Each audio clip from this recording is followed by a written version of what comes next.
द्रवहु सुदशरथ अजर बिहारी। राम सिया राम जय जय राम। राम सिया राम जय जय राम। ओ हरि अनंत हरि कथानंता,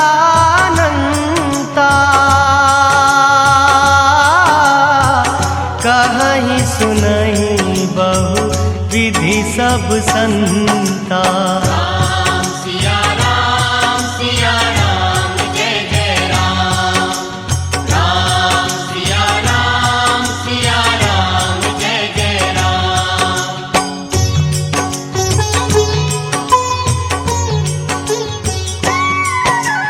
ओ भीड़ पड़ी जब भक्त पुकारे, दूर करो प्रभु दुख हमारे। दशरथ के घर जन्मे राम। राम सिया राम जय जय राम। ओ विश्वामित्र मुनीश्वर आए, दशरथ भूप से वचन सुनाए। संग में भेजे लक्ष्मण राम। राम सिया राम जय जय राम।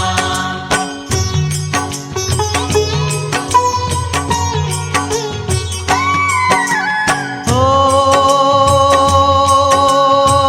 वन में जाए ताड़का मारी,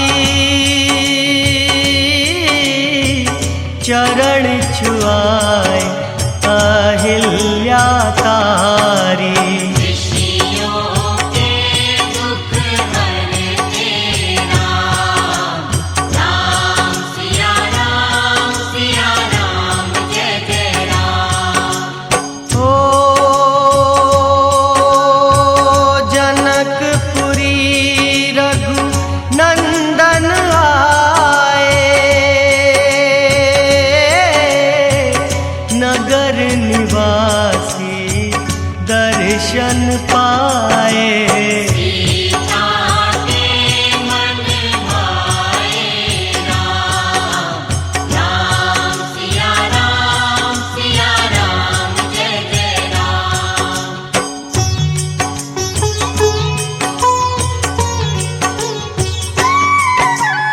ओ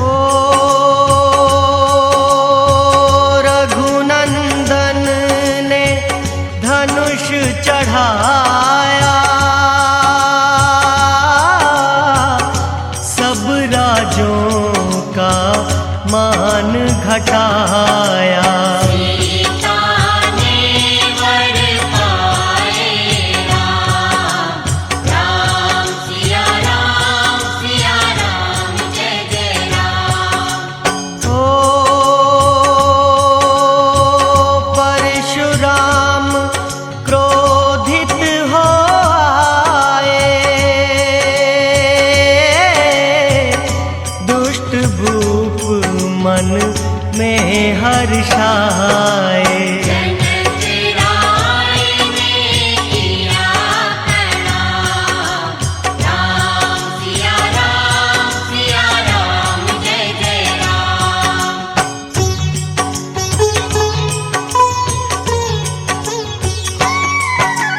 ओ बोले लखन सुनो मुनि ज्ञानी, संत नहीं होते अभिमानी। मीठी वाणी बोले राम। राम सिया राम प्रार्थना કરવા માટે રામજીભાઈ બાવાભાઈ માંગેલાને વિનંતી કરીશ કે આવો અને બાપુનું બાપુને આપણે આવકારીએ. આજે આખો દિવસ બાપુ આપના સાનિધ્યમાં અમે રહીશું અને આપના થકી આખું ગામ એક અનેરો આનંદ મેળવશે.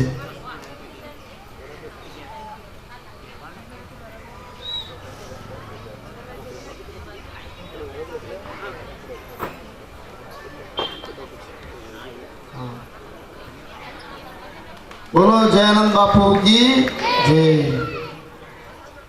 રામચંદ્ર ભગવાન કી જય. હવે આપણા સદગુરુ અખંડ બાપુનું પૂજન કરવા માટે હું કેતનભાઈને વિનંતી કરું છું, પિન્ટુભાઈ ને કે આપ આવો અને અખંડ બાપુનું વંદન કરીએ. બાપુ આપ અમારા આંગણે આવ્યા તો અમને શુભાશીર્વાદ આપજો. આવકારીએ, હૃદયની સ્નેહ સાથે આપણે એમને આવકારીએ. બાપુ અમારા ગામમાં આવતા રહેજો, પવિત્ર પાવન પગલાં પાડતા રહેજો અને અમારું ગામને એથી પણ વિશેષ પવિત્ર બનાવજો.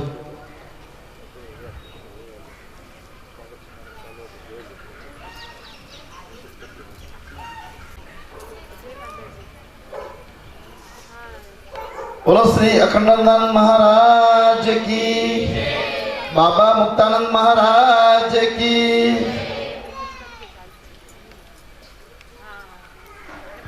ગુરુ બ્રહ્મા ગુરુ વિષ્ણુ ગુરુદેવ મહેશ્વરા ગુરુ સાક્ષાત પરબ્રહ્મ તસ્મૈ શ્રી ગુરુવે નમઃ. વંદનથી એમને આવકારીએ. બોલો કૃષ્ણાનંદ સરસ્વતી મહારાજ કી. હવે ઘણી બધી ગૌદાન ગાય માટેનું દાન આવ્યું છે. ફૂલન દેવી કુળદેવીમાં આપણે ત્યાં છે, મંદિર છે અહીંયા આગળ, એમના તરફથી રૂપિયા 2100 છે ગાય દાન, ગાય માતાને આ દાન મળેલું છે. હલો, શ્રી કલ્યાણભાઈ નારાયણભાઈ માછી ફણસા, એમનાથી ગૌ દાન મળેલું છે આપણને 1110 રૂપિયા. તાળીના ગગડ સાથે બતાવો. હલો, વચલી શેરી, હા, વચલી શેરી શિવ મહિલા મંડળ, વચલી શેરી શિવ મહિલા મંડળ તરફથી રૂપિયા 1001 નું દાન મળેલ છે. તાળીના ગગડ સાથે બતાવો.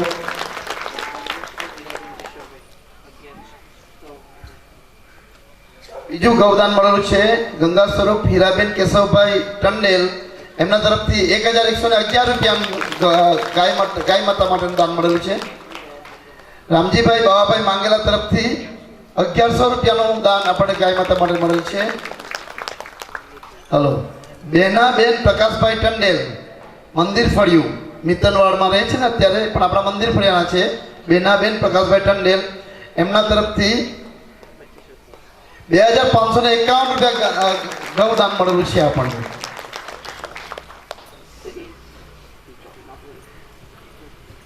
એ બધું જ આપણે બાપુને આપણે સમર્પિત કરીએ છીએ.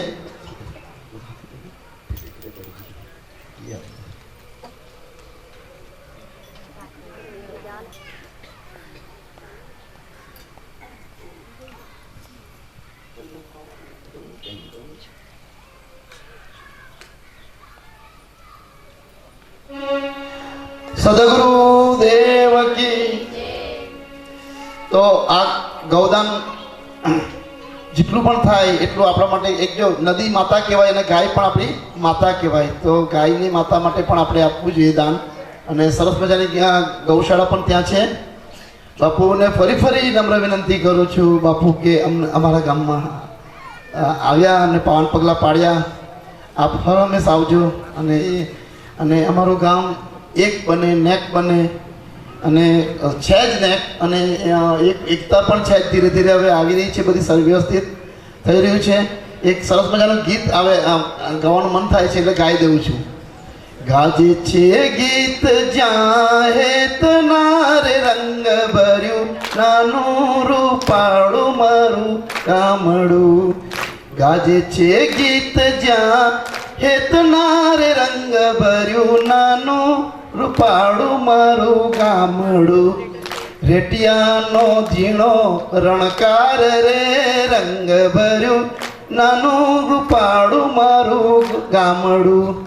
ઘેર ઘેર ઘંટીઓ ગાજતી રે રંગ ભર્યું નાનું રૂપાળું મારું ગામડું ધંધા વિનાનું નથી કોઈ રે રંગ ભર્યું નાનું રૂપાળું મારું ગામડું સંત વિનોબાની વાણીએ રે રંગ ભર્યું નાનું રૂપાળું મારું ગામડું ગાંધી બાપુનો જય જયકાર રે રંગ ભર્યું નાનું રૂપાળું મારું ગામડું.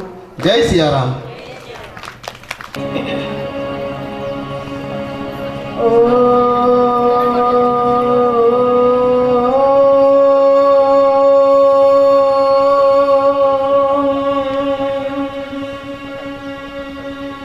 નમો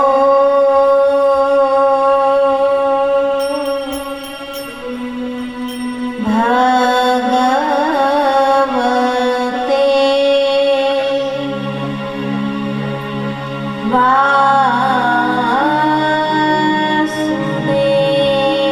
વાસુદેવાય. સ્વસ્તિ શ્રી ગણેશાય નમઃ. શ્રી સરસ્વત્यै નમઃ.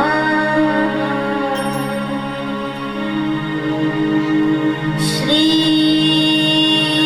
ગુરુભ્યો નમઃ.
या कुन्देन्दुतुषार हारधवला या शुभ्रवस्त्रावृता या वीणावरदण्डमण्डितकरा या श्वेतपद्मासना या ब्रह्माच्युतशङ्करप्रभुभिः देवैः सदा वन्दिता सा मां पातु सरस्वती भगवती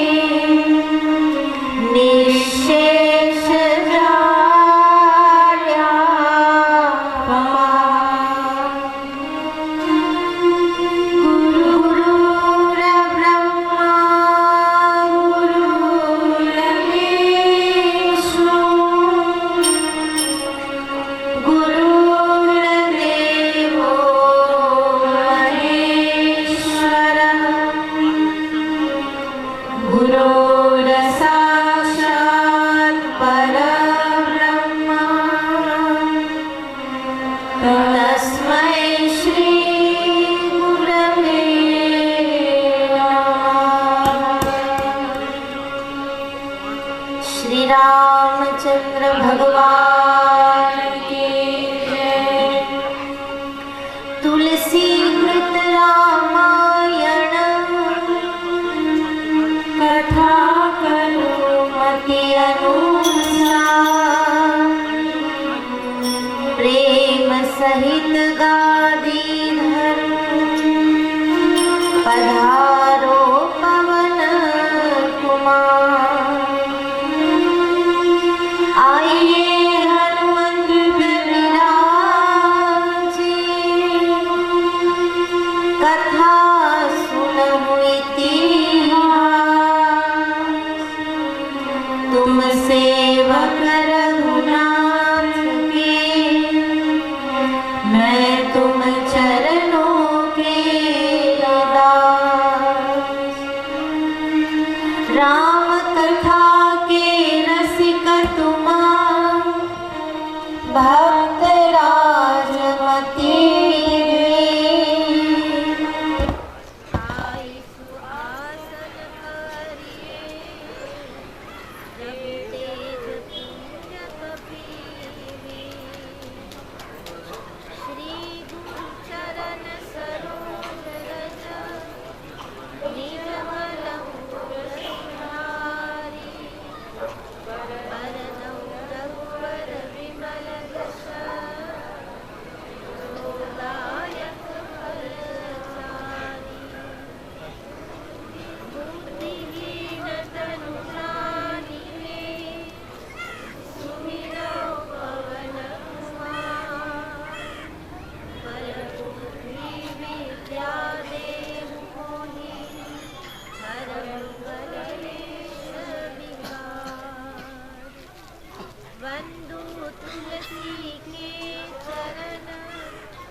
बोलिए सदगुरु देव की जय, गिरनारी महाराज की जय।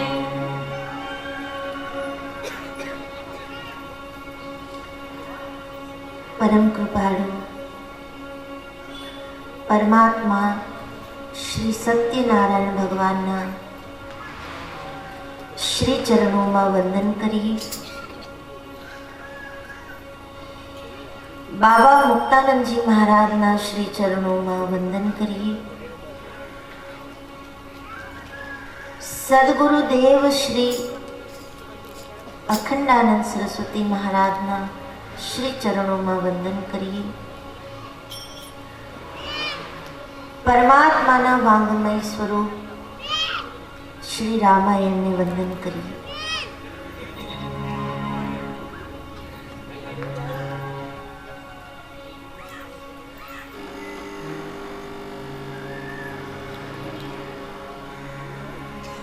भगवान शिव जी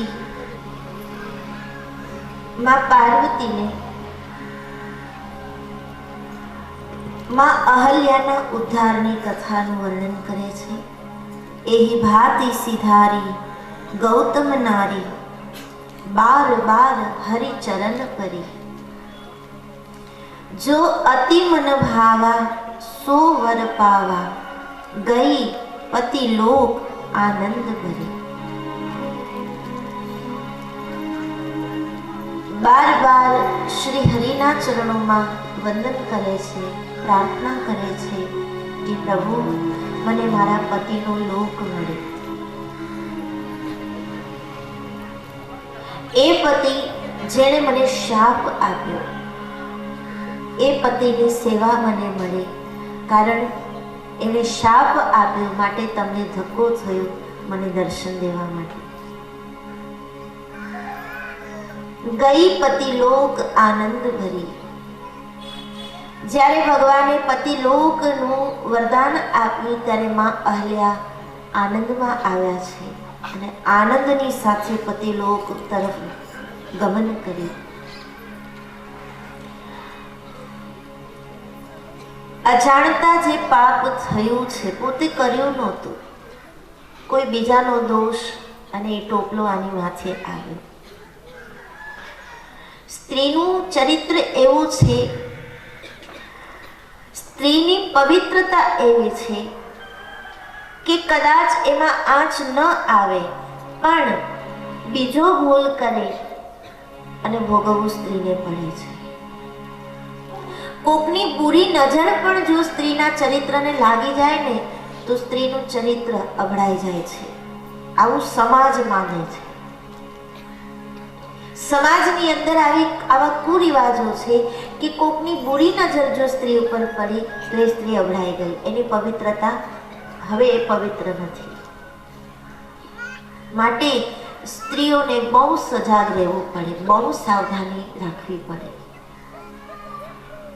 અને સંતોએ ત્યાં સુધી કહ્યું કે સ્ત્રીનો પહેરવેશ, સ્ત્રીની હાલચાલ, એનું હલનચલન, એનું આચરણ એવું હોવું જોઈએ કે જે બીજાની દ્રષ્ટિનો દોષ ન બને। તમે એવું પહેરો કે જે બીજાની દ્રષ્ટિનો દોષ ન બને, તમે એવી વાણી વાપરો કે જે બીજાની દ્રષ્ટિનો દોષ ન બને। તમારું હલનચલન, તમારી પવિત્રતાને તમે એવી કાયમ રાખો કે જે બીજાની દ્રષ્ટિનો દોષ ન બને, બીજાનો વિકાર ન બને। કારણ કે સ્ત્રી શરીર એ ઈશ્વરની દેન છે, એમાં આપણે ફેરબદલ નથી કરી શકવાના, પણ જેટલું આપણા હાથમાં છે એટલું તો સુધારી લઈએ। આ રચના શરીરની એ ભગવાને કરી છે અને ભગવાનની રચના ઉપર જો આપણે વિચાર કરીએ ને તો ભગવાને જે કર્યું એ બરાબર જ કર્યું, કારણ કે સ્ત્રીને માં બનવાનું છે। એટલે સ્ત્રીના શરીરની આ રચના એના માટે બરાબર જ છે। એટલે તો સંતો કહે છે કળાતે અજબ રચી કીર્તાર, જેનો પામે નહીં કોર પાર, કળાતે અજબ રચી કીર્તાર। સ્ત્રીનું શરીર બનાવવામાં ભગવાને બહુ મહેનત કરી છે, પણ એ શરીર અભડાઈ જાય ત્યારે ઈશ્વરને પણ દુઃખ થાય છે. તો આ શરીર, આ પવિત્રતા, આ ચરિત્ર અભડાય નહીં એનું ધ્યાન આપણે રાખવાનું છે. એ ઈશ્વર નહીં રાખે, એ આપણે રાખવાનું છે. માટે આપણો પહેરવેશ એવો ન હોવો જોઈએ કે જે બીજાની દ્રષ્ટિનો દોષ બને. આપણી વાણી એવી ન હોવી જોઈએ જે બીજાની દ્રષ્ટિનો દોષ બને. આપણું વર્તન એવું ન હોવું જોઈએ કે જે બીજાને ભૂલ કરવા માટે પ્રેરે.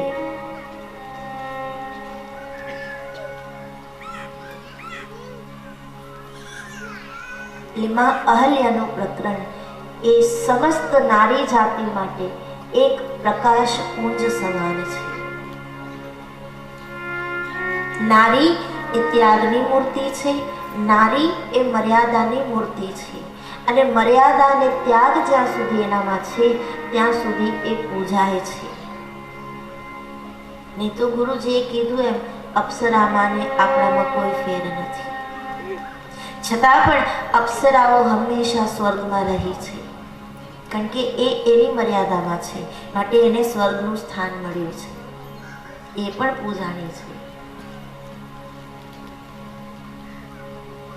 જ્યાં સુધી એક સ્ત્રી પોતાની મર્યાદામાં છે ત્યાં સુધી સમાજ એનો ગેરલાભ નહીં ઉઠાવે. અહીંયા આપણે ચોખ્ખું જોઈએ છે કે માં અહલ્યાનો કોઈ દોષ નહોતો, છતાં એને પથ્થર બનવું પડ્યું. એમ સ્ત્રી કદાચ કોઈ ભૂલ નહીં પણ કરે છતાં સમાજના કુરિવાજો એને પથ્થર બનાવશે. માટે બહુ જાળવવું પડે. અને આ જાળવણી એ સંસ્કારોથી જ થશે. કેમ પોતાના ચરિત્રને પવિત્ર રાખવું, કેમ પોતાના શરીરને પવિત્ર રાખવું, એ સંસ્કાર સિવાય આપણને કોઈ નહીં શીખવાડી શકે. સંસ્કારો હોવા ખૂબ જરૂરી છે. અને આપણા વડીલો કઈ મૂર્ખ નહોતા. આપણે ભારતમાં ફરીએ તો જેટલા રાજ્ય ફરીએ રાજ્ય પ્રમાણેના પોશાકો છે, પહેરવેશો છે, બોલી છે, વર્તન છે. જે પ્રદેશનું વાતાવરણ જેવું એવો એનો પોશાક હતો. આપણા વડીલો કઈ મૂર્ખ નહોતા. હા, ભણ્યા નહોતા, અભણ હતા, પણ મૂર્ખ નહોતા. જ્ઞાન હતું, અનુભવી જ્ઞાન હતું. એ લોકો ભણ્યા નહોતા પણ ગણ્યા હતા. એની પાસે ગણતર હતું જીવનનું, એટલે સુખી હતા. આપણે આજે ભણ્યા છે પણ ગણ્યા નથી એટલે દુઃખી છે. તો માં અહલ્યાનું પ્રકરણ આપણને બતાવે છે કે પાપ કરો, માણસ માત્ર ભૂલને પાત્ર. ભૂલ તો થાય જ. ભૂલ થવી એ ગુનો નથી, પાપ થવું એ ગુનો નથી, પણ એકનું એક પાપ વારે વારે કરવું એ ગુનો છે. એકને એક ભૂલ વારે વારે કરવી. ખબર છે કે આ રસ્તે ખાડો છે, એકવાર પડી ગયા પછી તો સંભાળીને ચાલવું જોઈએ, પણ વારે ઘડીએ ખાડામાં પડીએ તો એને ભૂલ ન કહેવાય.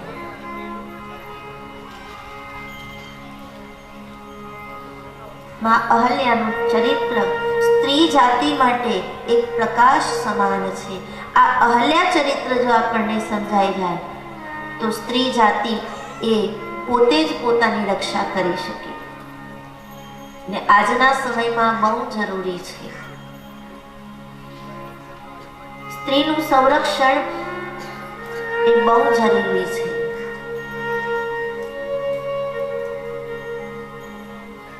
એટલે માં અહલ્યાનો ઉદ્ધાર બતાવ્યો.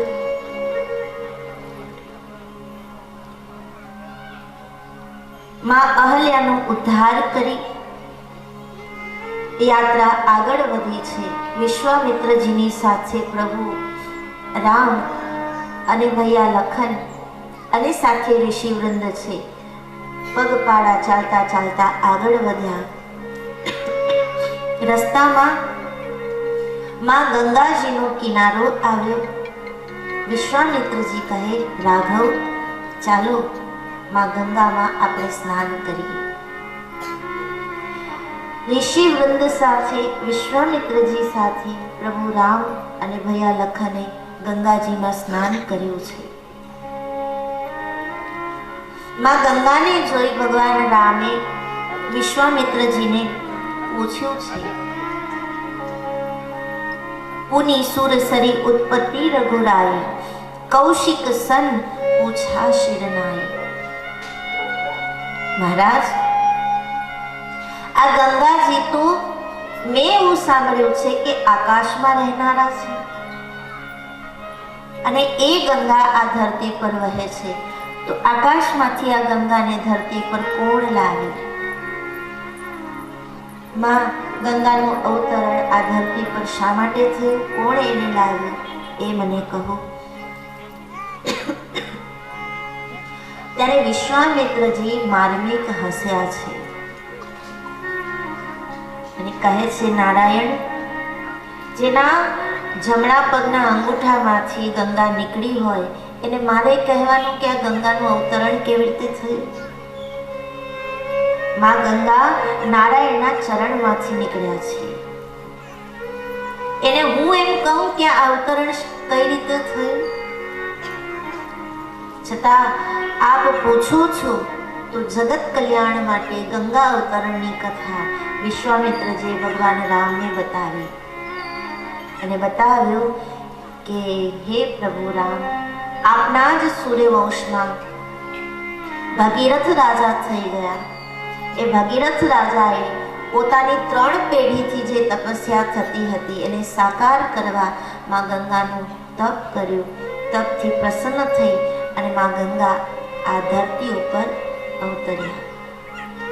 આપના સૂર્યવંશના સગર રાજાના પુત્રો 60,000 સગર પુત્રો જે ભસ્મ થયા હતા યોગાગ્નિમાં, ક્રોધાગ્નિમાં, એનો ઉદ્ધાર કરવા માટે માં ગંગા આવ્યા.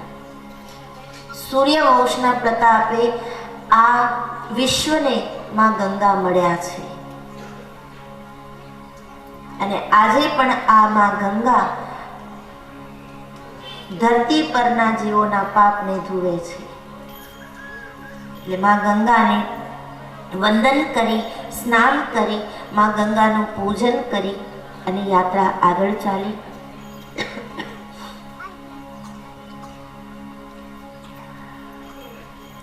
પગપાળા ચાલતા ચાલતા ચાલતા હવે ભગવાન વિશ્વામિત્રજીની સાથે જનકપુરમાં પ્રવેશ કરે છે.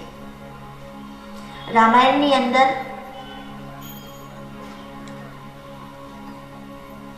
3 નગર બતાવ્યા છે. એક અયોધ્યા, બીજું જનકપુર અને ત્રીજી લંકા. અયોધ્યામાં ભગવાન રામનું પ્રાગટ્ય થયું, જનકપુરમાં માં સીતાજી આવ્યા અને લંકામાં રાવણ. આ ત્રણેયની અલગ અલગ વિશિષ્ટતા છે. લંકામાં રાવણનો જન્મ થયો. પ્રતાપ ભાનુ રાજા આખા કુળ સહિત રાક્ષસ બન્યા, એ બધા લંકામાં આવ્યા. એટલે લંકાની અંદર તુલસીદાસજી એમ કહે છે કે બધા જ રાક્ષસો હતા પણ 1-2 સજ્જન હતા, રાવણના ભાઈ વિભીષણ જેવા. બધા જ દુર્જન હતા, માત્ર વિભીષણજી સજ્જન હતા.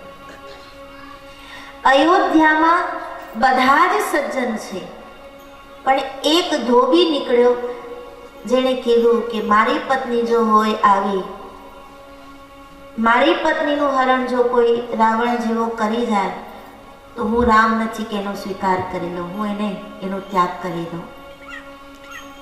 લંકામાં બધા દુર્જન છે, વિભીષણ એક સજ્જન છે. અયોધ્યામાં બધા સજ્જન છે પણ ધોબી એક દુર્જન છે. પણ એક જનકપુરી એવી છે કે જ્યાં બધા વેદાંતીઓ વસે છે. વેદને માનવાવાળા, બ્રહ્મને માનવાવાળા વેદાંતીઓ જનકપુરમાં વસે છે. ત્યાં કોઈ દુર્જન નથી, કોઈ રાક્ષસ નથી.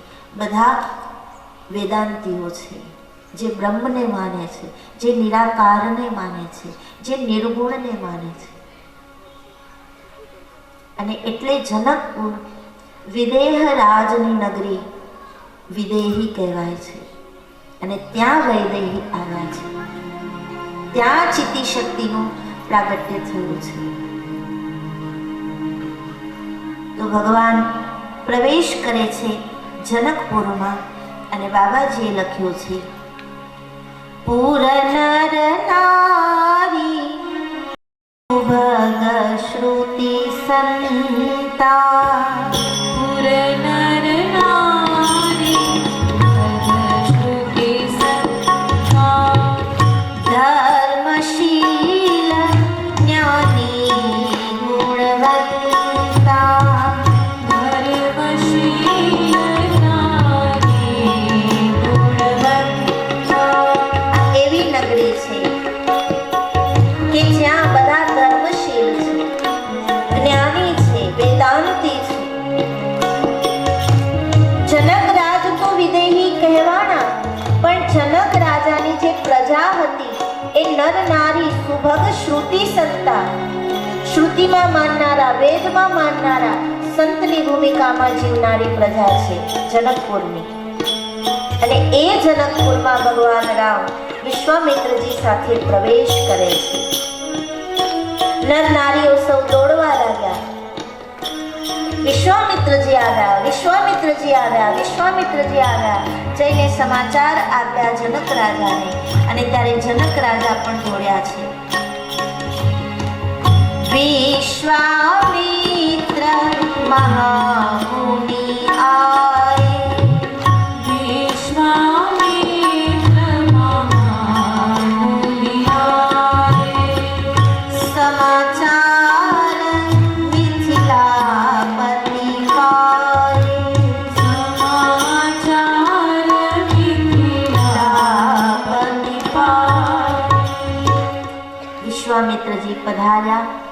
એ સમાચાર મિથિલાપતિને જ્યારે મળ્યા ત્યારે સચિવોને લઈ, મંત્રીઓને લઈ, પોતાના પરિવારના સદસ્યોને લઈ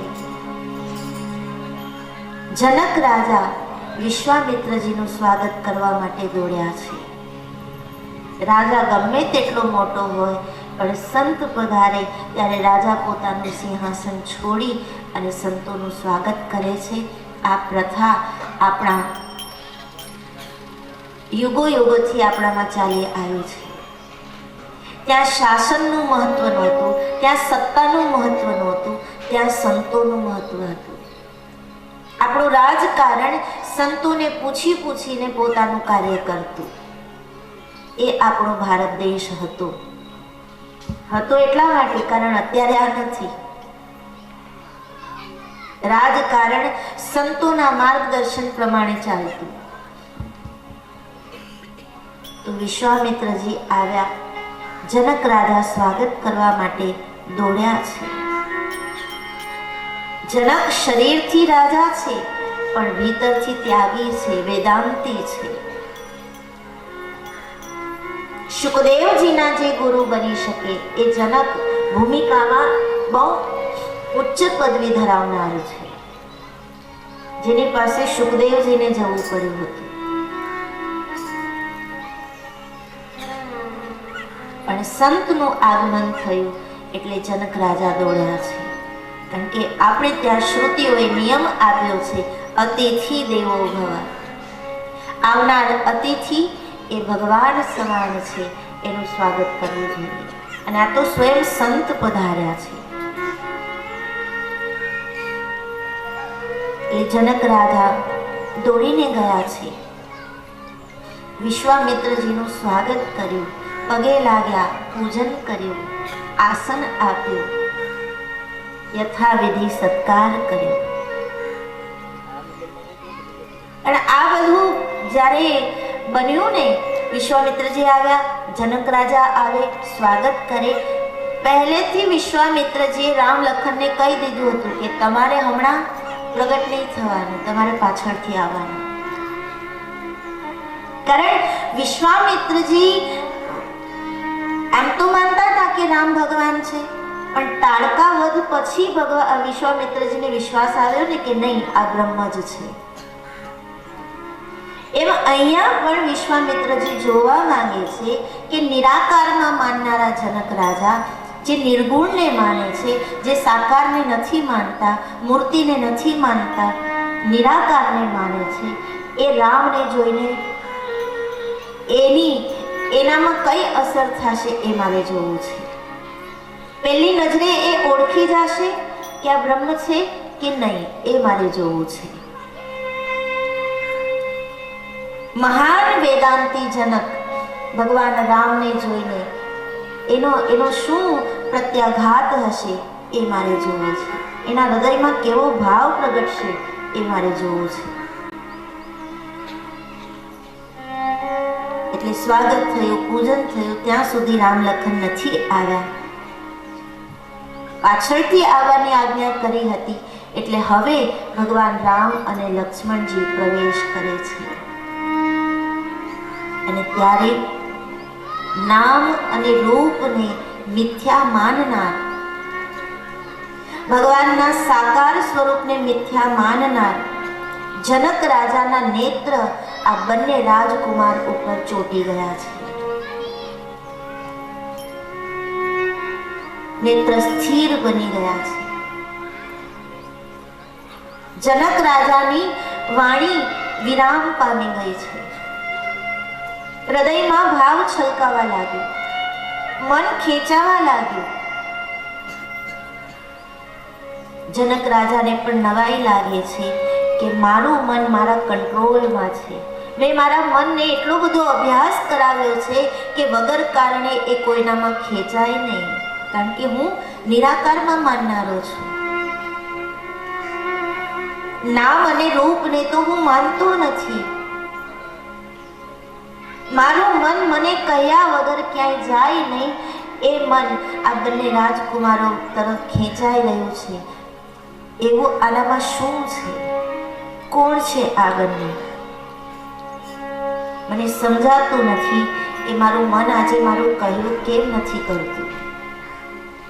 ઈ નહીં બિલોકત અતિ અનુરાગા,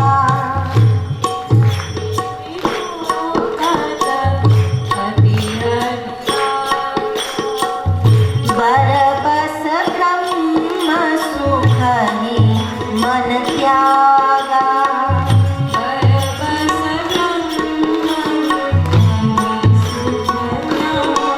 મારું મન મને વિવશ કરી રહ્યું છે.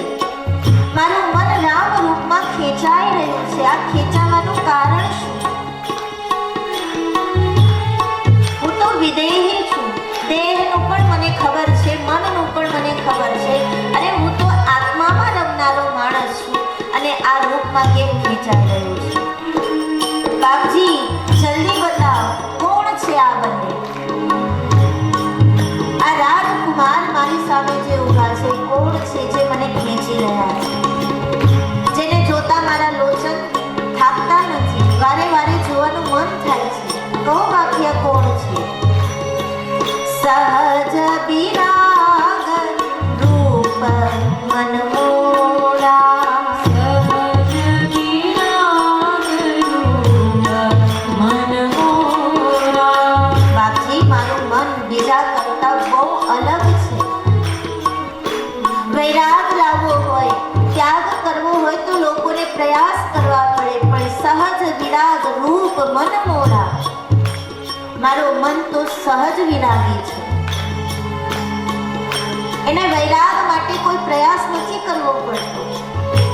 અને આજે થકિત હું તજીમી ચંદ્ર ચકોરા, થકિત હું તજીમી ચંદ્ર ચકોરા. ચકોર નામનું પક્ષી જે ચંદ્ર કિરણ તરફ આકર્ષાય, એમ બાપજી મારું મન આ બંનેના રૂપમાં આકર્ષાવા લાગ્યું છે. કહો બાપજી આ બંને કોણ છે? પ્રકાશનો પુંજ રૂપ લઈને આવ્યો હોય એવું મને અનુભવ થઈ રહ્યો છે બાપજી. ત્યારે વિશ્વામિત્રજી કહે, રાજન, તમારું મન આકર્ષિત થાય આ બંને ઉપર, એમાં તમારો વાંક નથી. કારણ કે સહજ આકર્ષણ જે ધરાવે એ આ પ્રભુ છે. સમગ્ર વિશ્વને પોતાની તરફ ખેંચે એ આ છે. પણ હું આપને આનો પ્રાકૃત પરિચય આપું. બ્રહ્મ નિરાકાર જ્યારે આકાર લઈને અહીંયા આવ્યા છે, અત્યારે આવ્યા છે, આ સમયે આવ્યા છે, અને આ સમય ત્રેતાયુગનો છે. ત્રેતાયુગમાં એ આવ્યા છે તો એનો પરિચય હું આપું. રઘુકુલ મની દશરથ કે જાય, રઘુકુલ મની દશરથ કે જાય, રઘુકુલ મની દશરથ કે જાય, રઘુકુલ મની દશરથ કે જાય, મમ હિત લાગી નરેશ પઠાય, હિત લાગી નરેશ પઠાય.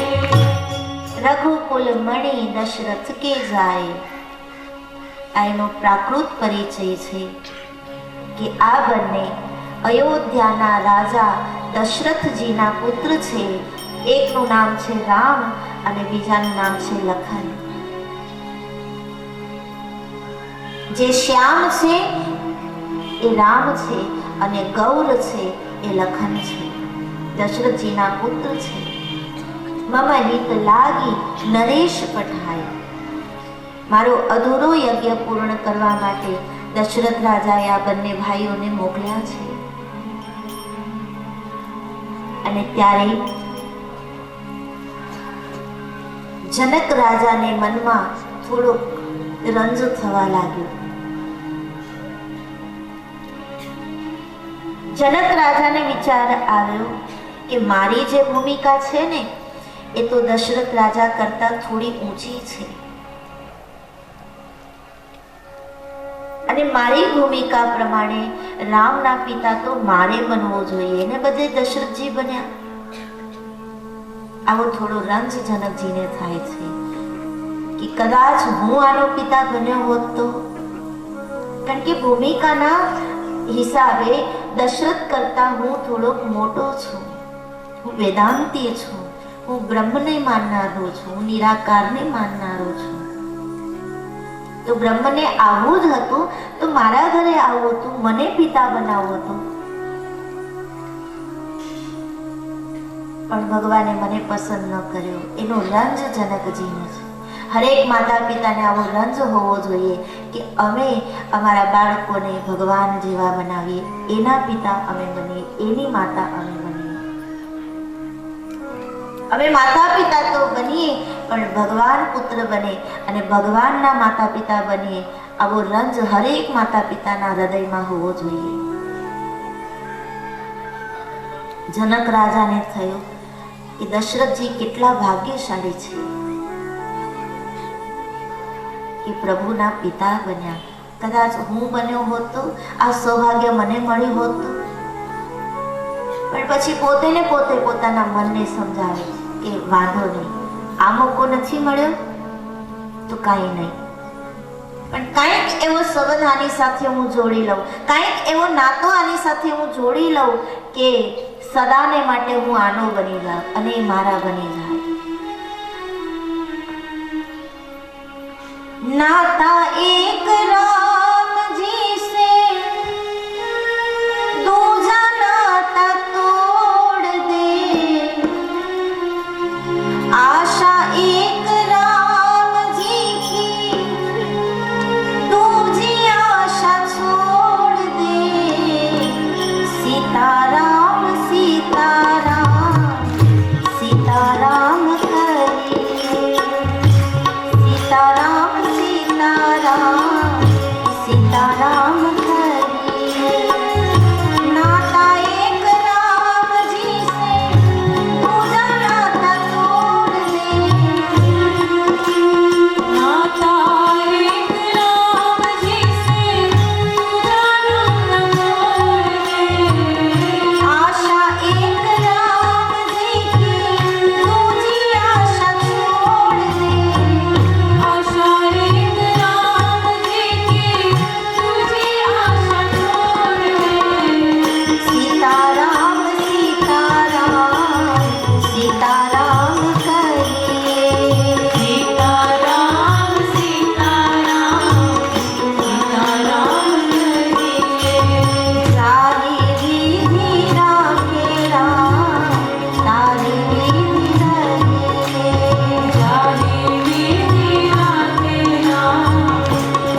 બની ન શકું તો સસરો તો બની જાઉં. કમ સે કમ મારી સીતાને આની સાથે પરણાવી દો અને આનો સસરો બની જાઉં, આને મારો જમાઈ બનાવી લઉં, જેથી આ સંબંધ કાયમને માટે ટકી જાય. અને નાતો જોડવા જેવો એક ભગવાન સાથે જ છે. બાકી સંસારમાં જ્યાં પણ આપણે સંબંધ જોડ્યો ત્યાંથી આપણને ક્યારેક ને ક્યારેક નિરાશા મળે છે. એટલે સંતોએ કીધું નાતા